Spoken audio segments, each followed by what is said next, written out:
Well, it's a tough act to follow the Quran, but I will do my best. The freedom of speech is our fundamental bulwark against tyranny. It is the one protection that we have in the United States and in other Western nations to varying degrees, and in other nations around the world in some places. It is our fundamental protection against the government being able to do whatever it wants and to crush dissenting voices. Any group that is beyond criticism, any individual or group or policy or belief or anything that is beyond criticism can work its will without hindrance upon those it opposes. And that is the very definition of tyranny. We are far closer to this in the United States today than most people realize. People say, well, we have the First Amendment, and so really you got nothing to worry about because this First Amendment guarantees the freedom of speech, and therefore no tyrant will be able to crush dissent and work his will untrammeled upon the American people. But the thing about the First Amendment is that it doesn't enforce itself. It doesn't interpret itself. It does not protect or defend itself. And it can be legislated away just as much as the Second Amendment has been in many areas of the United States. If you want to buy a handgun for your own self-defense in New York City or probably Los Angeles, you're out of luck. You can't do it. And you can say all you want that you've got a Second Amendment right to bear arms. Nobody cares. There are all these exceptions to it. The same thing not only can happen, but is happening in regard to the First Amendment today.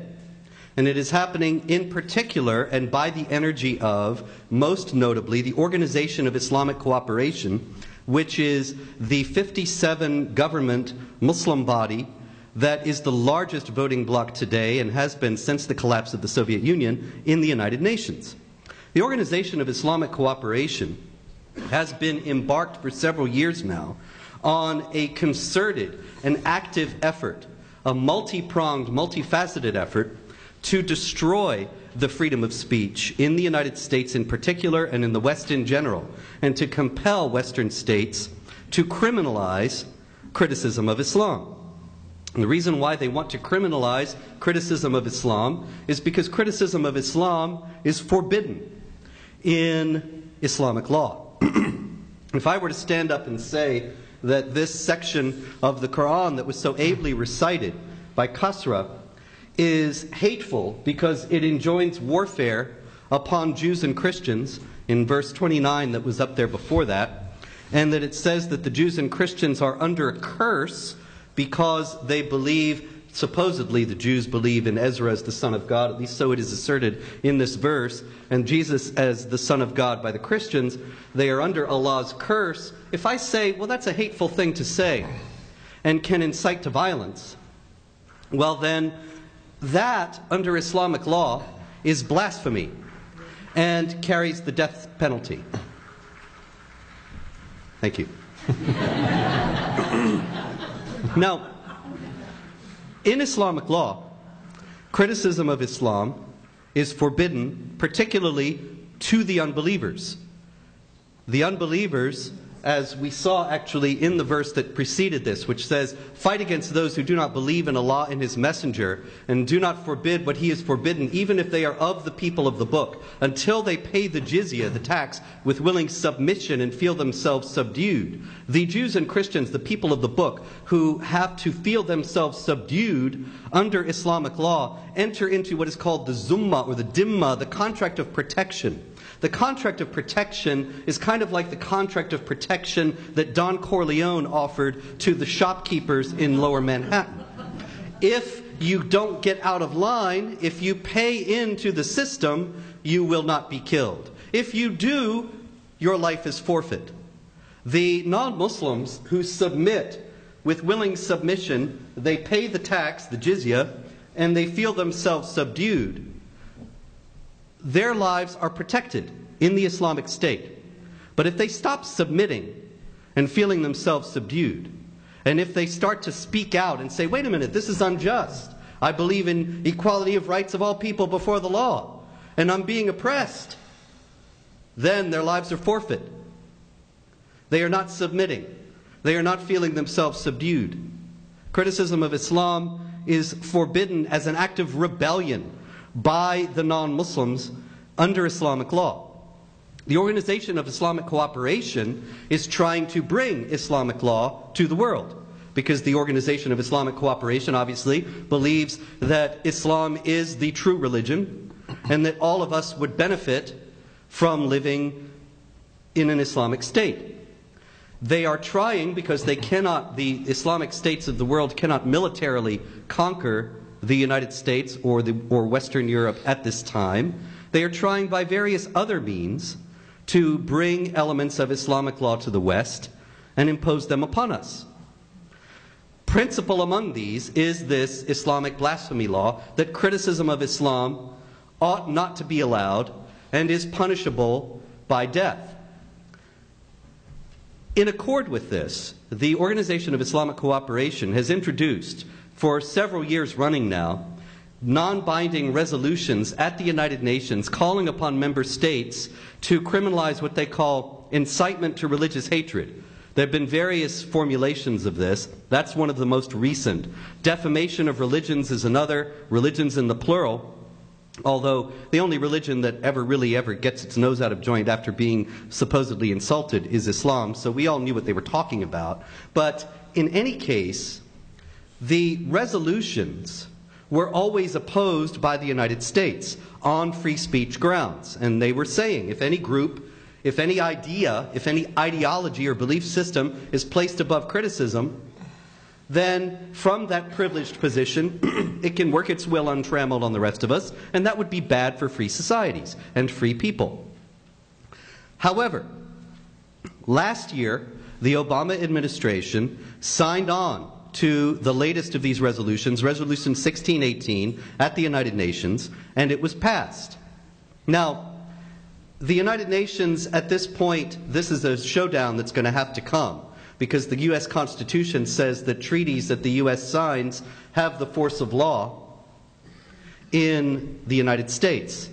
And so what the showdown has to happen is, will the United Nations rulings supersede the U.S. Constitution? That has not yet been decided, but it's coming down to it. Because Resolution 1618 binds the United States to work toward criminalizing criticism of Islam or incitement to religious hatred. Now, it's the same thing. Obviously, nobody is in favor of hatred. Lots of people think that I am. It's not true.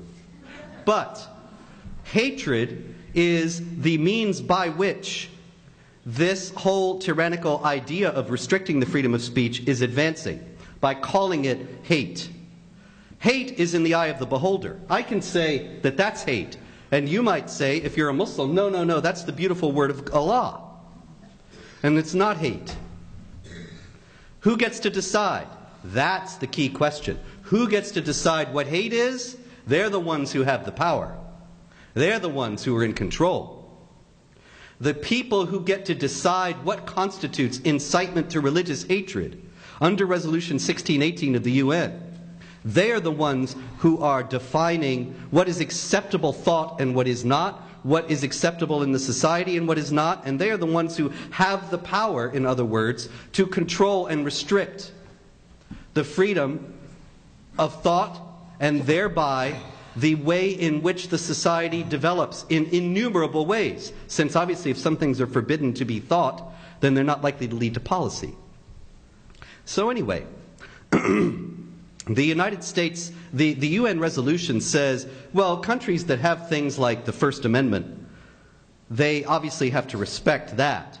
But they need to work on ways to get around it. And of course, Hillary Clinton famously said that in the United States, of course, we have the freedom of speech, so we need to practice good old public shaming of those who get out of line, as if this were, I don't know, colonial Massachusetts. And what are you going to do? Put the Islamophobes in the stocks? But in any case, public shaming, she said. But obviously all this is moving toward restricting the freedom of speech. All it takes is a hate speech law. And here again, whatever is hate is, whoever decides what hate is, they're the ones who are really the tyrants in control of the whole public debate.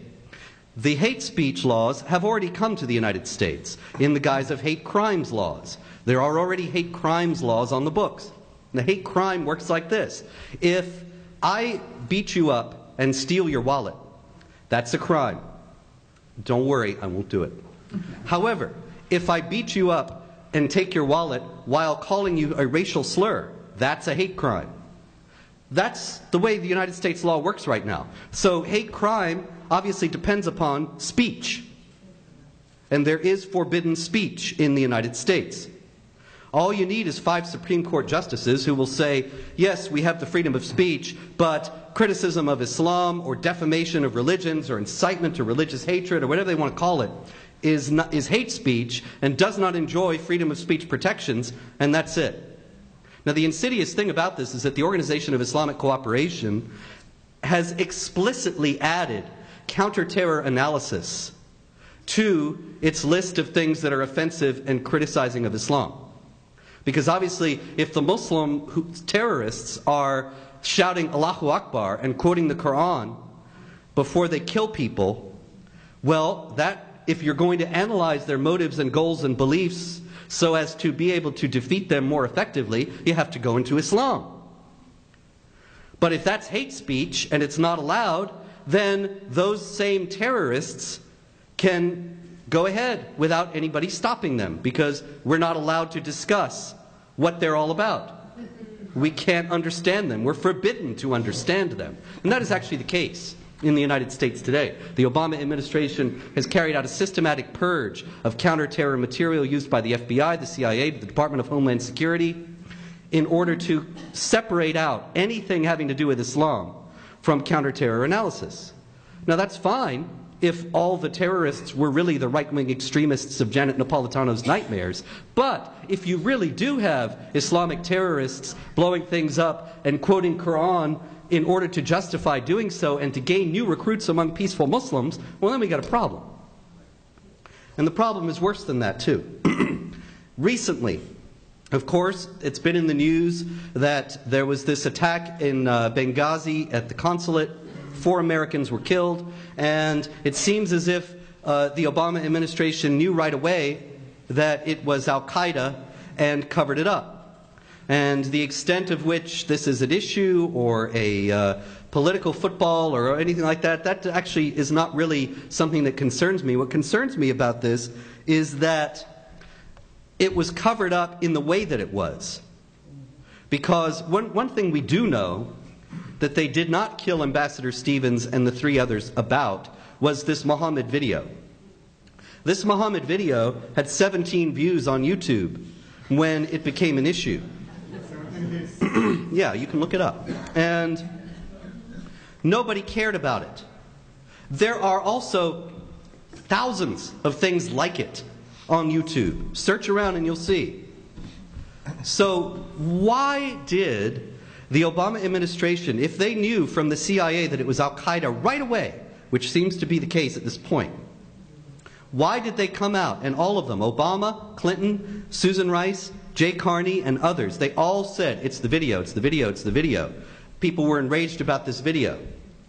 The tacit lesson there, the signal, the implication, the subtext is, it was our fault.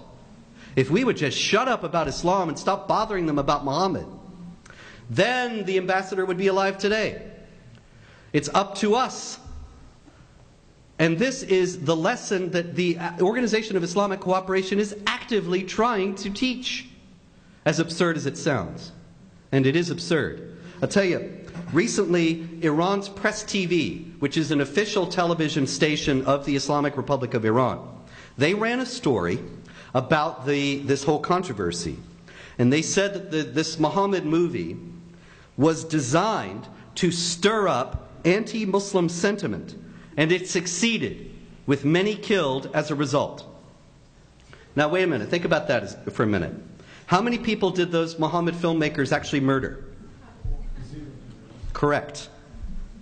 How many people were actually murdered by Islamic jihadists and Islamic supremacists who, in their rage over this video, supposedly, were driven to murder innocent people?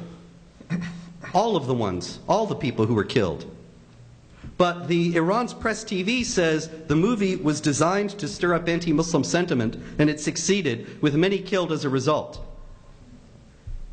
Even if the movie were designed to stir up anti-Muslim sentiment, nobody needed to have been killed as a result. That was up to the killers. That was not up to the movie makers. You could stand up now, and I expect some of you will, and say, well, you're a bigoted, racist hate monger.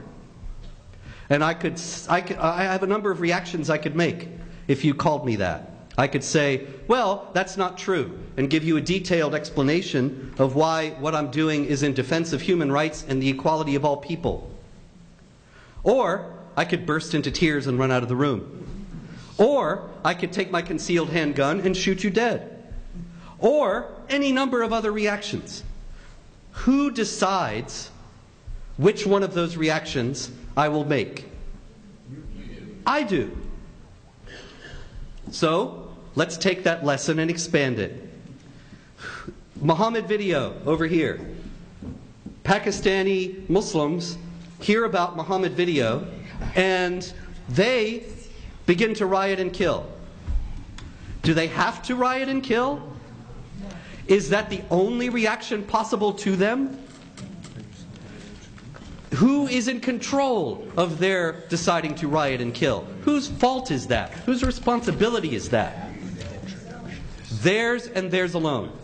They could have put out their own movie and said, this movie is false, and here's the truth about Muhammad. They could have done any number of things. Instead, they killed people. And then Press TV, and this is maybe even worse, is blaming the Muhammad video filmmakers for their murders. And even worse, so did Obama and Clinton and Susan Rice. And so, we have the spectacle of the United States government being opposed to the United States Constitution.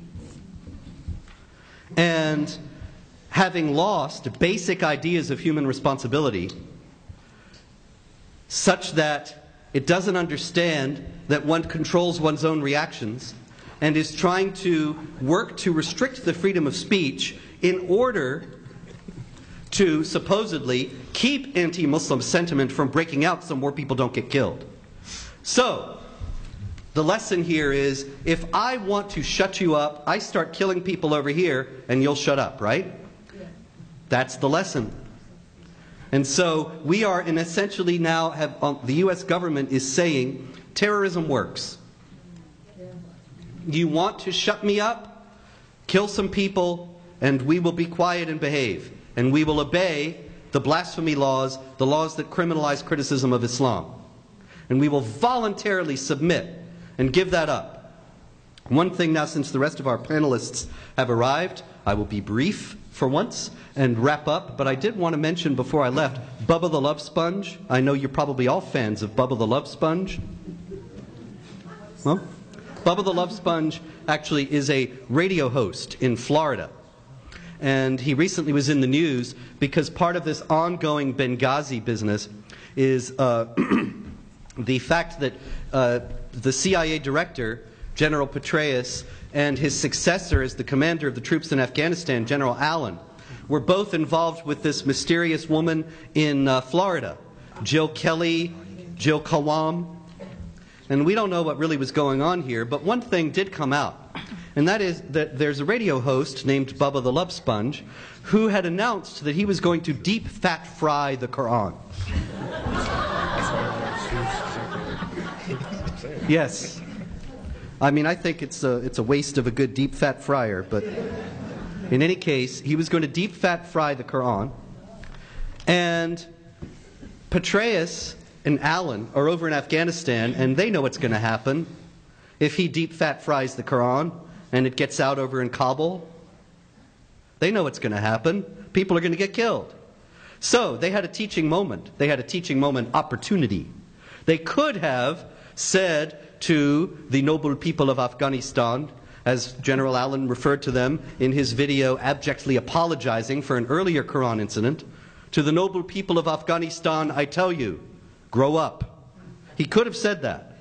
He could have said, stop killing people who have nothing to do with whatever's bothering you. And stop being bothered about what some idiot does half a world away. It doesn't hurt your Quran. It doesn't hurt you. Shut up. Now, he could have said that. He didn't.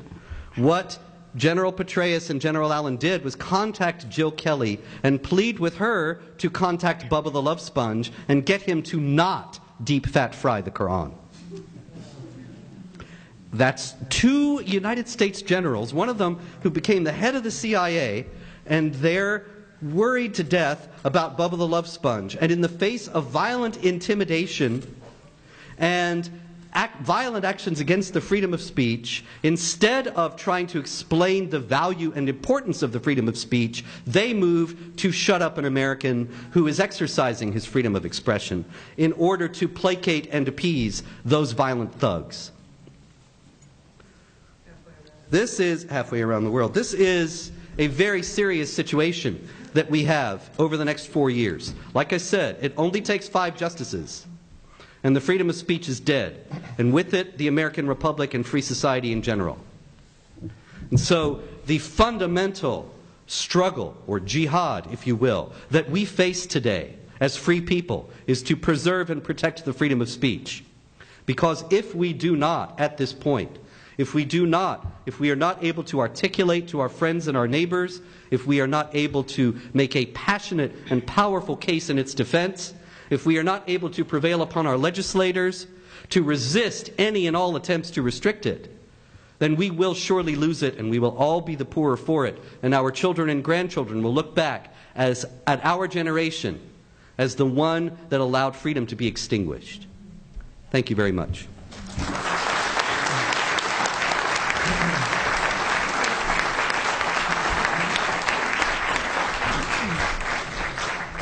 Good evening, ladies and gentlemen. We're kind of moving backwards in the sense that I'm going to be introducing people after their speeches now. I was driving here with Nani Darwish, and we got a little bit lost, but we figured out there were some suspicious people tampering with our GPS before we left. Ladies and gentlemen, a great honor to be here, and I guess I'll just very briefly say, since we've already started our panel on freedom of speech versus blasphemy in Islam. Robert, have you been introduced yet? No. Hi. For those of you that don't know, Robert Spencer, great modern-day warrior on behalf of freedom and liberty. He's the director of Jihad Watch, a program of the David Horowitz Freedom Center. He's the author of 12 books, including 2 New York Times bestsellers, The Truth About Muhammad and The Politically Incorrect Guide to Islam. And his latest book is Did Muhammad Exist? An Inquiry into Islam's Obscure Origins. But you've done a biography of both Muhammad, but also the question, did Muhammad exist? But it's not contradictory, right, Robert? No. Can you speak on that for a minute? Is this thing on? Yeah. No, it's not contradictory in the least. The Truth About Muhammad explains what the earliest Islamic sources say about Muhammad, which is good for us to know because there are people around the world who wish us ill on the basis of what they believe Muhammad said and did. And so in the course of researching that book and wanting to base it on the earliest available Muslim sources, I found that actually those earliest available Muslim sources were not all that early. And were very historically questionable, to say the least. So I returned to the question in Did Muhammad Exist? And examine the historical value of all that material. It's important to know what it is, again, because Muslims believe it, and that impinges upon all people. And then it is also important to know its historical value for a variety of reasons involving what we do about the jihad threat. And so The Truth About Muhammad and Did Muhammad Exist? Available at any self-respecting bookstore. Get yours now. Now, not to bore the audience too much or too much of a distraction, but Robert, I think it's an interesting detail out of your own life that you had begun your intellectual journey in part looking into Islam, becoming a Muslim. Am I correct? Oh, yeah. Can you speak on that for 30 seconds or a minute? Well, I used to believe in Muhammad, but not like that. I used to believe that Muhammad existed. Is that what you mean? No, I mean, but in the beginning. Oh, you mean the very beginning? Yeah. When you well, way back before any of you were born, when I was in college. I started to read the Quran. I had a lot of Muslim friends, and started to read the Quran simply as sort of spiritual quest mode, but ran up against a lot of material like what used to be up on the wall. And it also resonated with my family's personal history as being from the Islamic world and having been exiled for declining the invitation to convert to Islam. And so I ended up not converting to Islam, except inadvertently one day.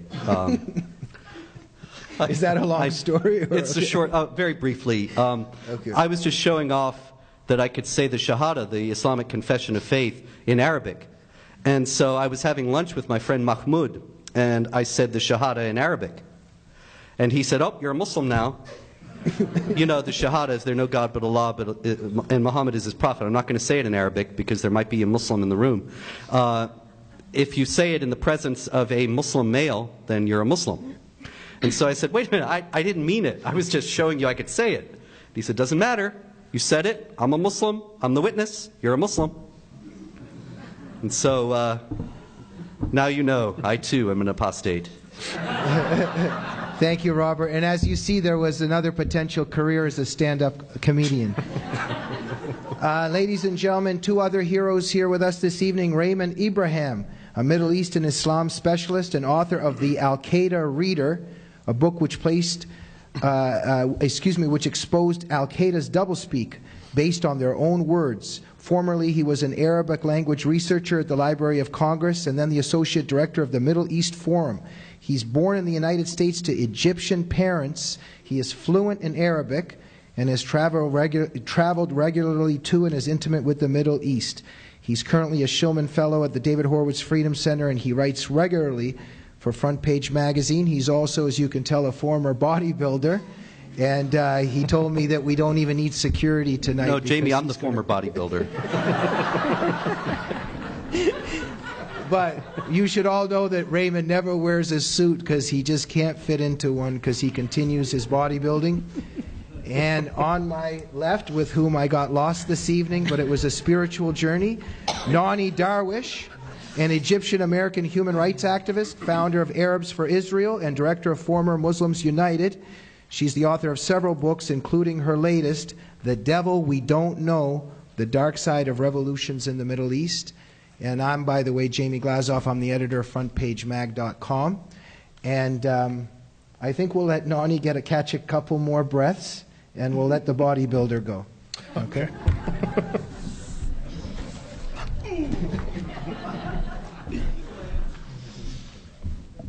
Hello, everyone. I'm happy to be here. Can you hear this?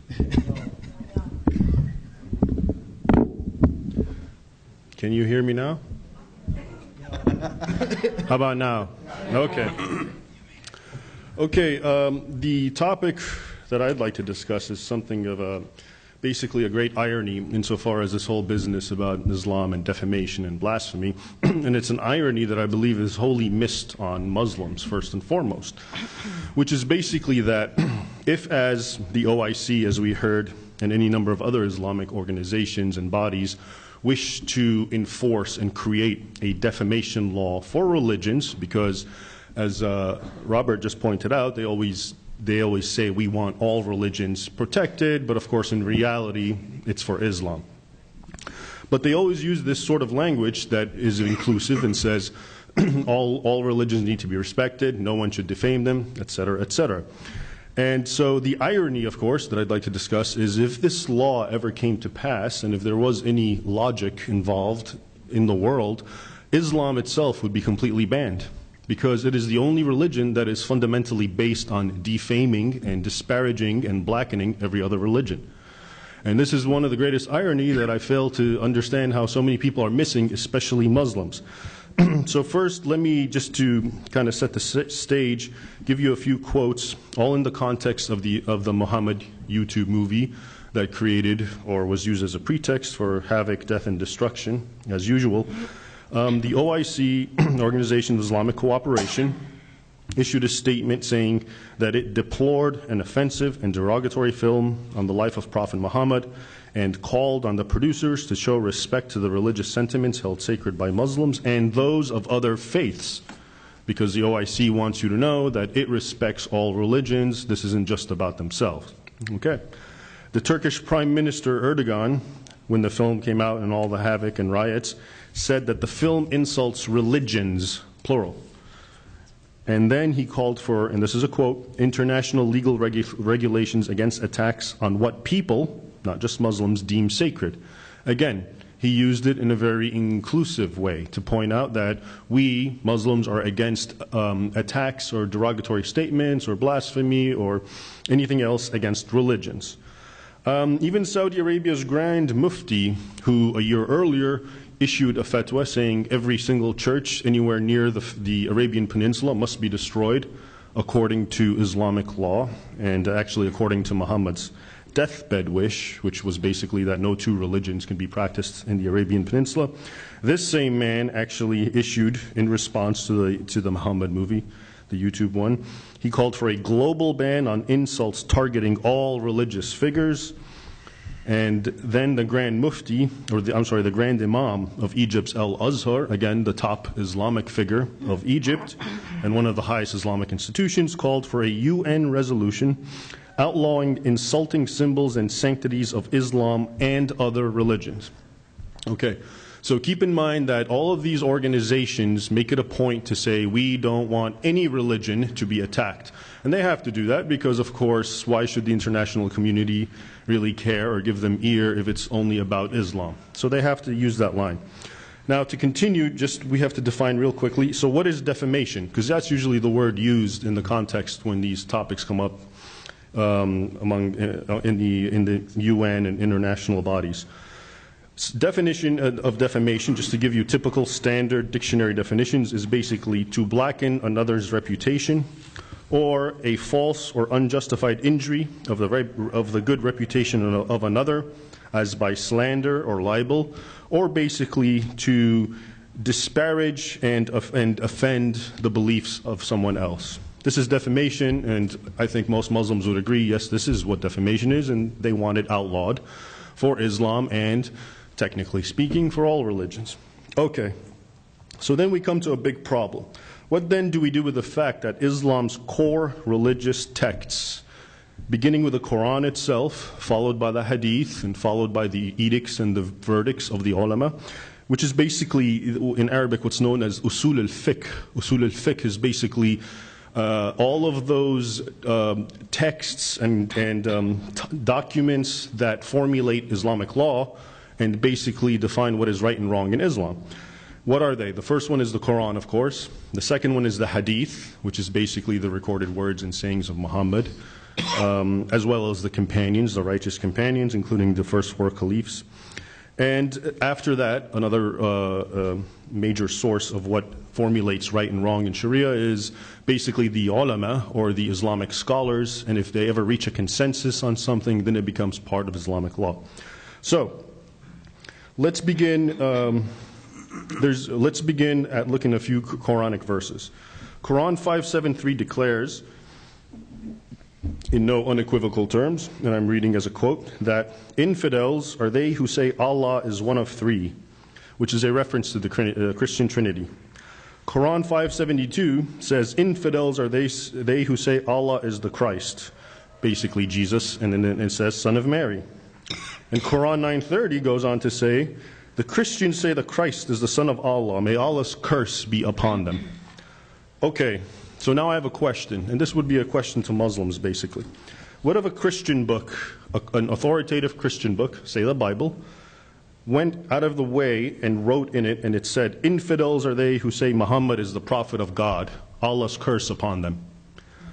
Would that not be defamation? Would that not anger Muslims? Would that not cause riots and havoc and destruction?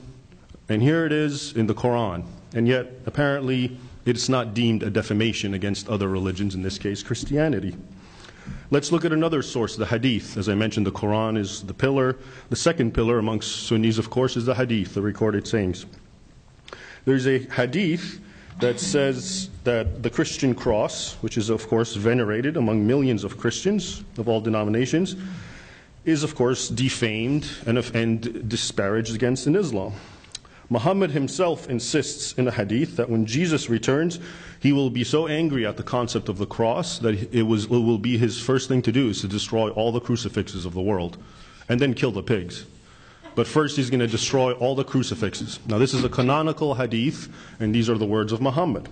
Muhammad himself, whenever he entered in a place and he saw any object that looked like a cross, would destroy it. And when he would meet anyone who had a cross on, would tell them, take that idolatry thing off. So now I wonder, the question of course to Muslims would be, what if a Christian book basically said that the sacred things of Islam, one of the most being the black stone of the Kaaba in Mecca, the meteor, the black stone that they all venerate and revolve around and kiss. What if someone said that, what if a Christian book said that Muhammad, when he returns, is going to destroy the black stone because it was a piece of idolatry? What kind of reaction would that prompt among Muslims? Would that be something that you can just ignore and brush aside, no big deal? Or would that actually create a lot more havoc than we've seen so far? Now let's look at the top Islamic scholars and the sort of things that they've said, their exegeses. One of the most famous, of course, is Ibn Kathir, known as Ibn Kathir, and I think he thrived in the 13th century. Now, he actually, based on some Quranic verses and hadiths, his interpretation is that Muhammad said he will be married in paradise to Mary, the daughter of Imran. And of course, Imran and that whole kind of understanding in the Quran means Mary, the mother of Jesus. She will basically be one of Muhammad's many wives. So a question, what if a Christian book said that one of Muhammad's wives, precious young Aisha, the mother of believers, is in heaven married to a false prophet and married to him, and this came out in a book about really saying that Muslims, your wonderful Aisha, the wife of prophet, the mother of believers, is married to some guy in heaven, and she's just one of his many wives, not Muhammad, some other guy. Now, and these sorts of things are not, I've quoted you from the fundamental sources of Islam, the Quran, the Hadith, and the words of the ulama and the verdicts that they've issued in their fatwas. And this sort of thing has, these are classical documents now I've told you of, but it really doesn't end there. I just saw recently on a very popular Islamic website called Islam Web, which issues Arabic fatwas, an entire fatwa based on justifying and saying it is permissible for Muslims to curse and demean Christianity. And then they clarify the Christianity that is the false Christianity, that is the one that every Christian believes in, not the mythical Christianity of the Quran, which never existed and has no basis. And so here you have a fatwa legitimizing and saying in an Islamic context it is okay for Muslims to curse and make fun of and disparage Christianity. So what do we do with this? Now the greater irony of all this is that what has caused Muslims to riot and destroy and havoc and all this? Cartoons, movies. Now the people who drew these cartoons, the people who make these movies, they are representative of only themselves. They don't represent Christianity, they don't represent Judaism. They're people who they have no authority insofar, they're not theologians, they have no grounding, and they're just sole individuals who represent only themselves, and they made things like a movie or they made a cartoon and they created mass riots and havoc. Okay? Now this is the great irony to me, and yet here we have the fundamental core text of Islam. The entire Islamic worldview based on extremely disparaging things about other religions. I mentioned, I just focused on Christianity, but of course I could point out that in the Quran, in God's Word, Jews are monkeys and pigs. That's also a bit offensive, you would think. How would Muslims react if the Bible said Muslims are monkeys and pigs? And those who say that Muhammad is the prophet of Allah are infidels. Allah's curse on them. So you have to understand that there is an immense and absurd, in my mind, discrepancy in this whole debate. That if they really want to push this to the limit and say that we want to ban anything, any document, anything that basically offends religions, plural, Islam is going to have to go, or at least big chunks of its texts, and that's not something I believe Muslims want. So I think this is the issue that needs to be brought up, and this is one of the topics I think when this blasphemy issue comes about, people should actually try to remember this, because to me it's just ludicrous to hear people complaining about one man who made one movie and doesn't represent anything except himself, and all of a sudden the whole world has to stand up as Muslims riot and burn and kill, and then the core essence of their religion is built on defaming everyone else in very ugly terms. And it just, of course, doesn't end with defamation. I wish it did.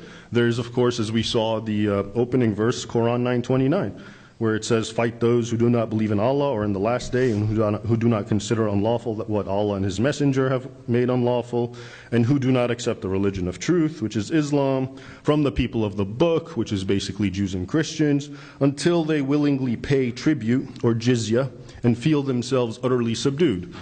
So here we have books, a religious book that commands people to not only curse and to condemn and to say all terrible things about other people's beliefs, but it also incites them to go on the offensive and violence and to subjugate them.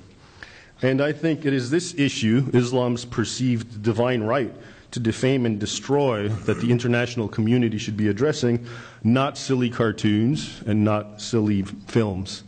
And I think that's kind of that's one of the topics I'd like to see brought more into this entire debate that I don't see, because the hypocrisy is just overbearing, in my opinion. And that's it. Thank you.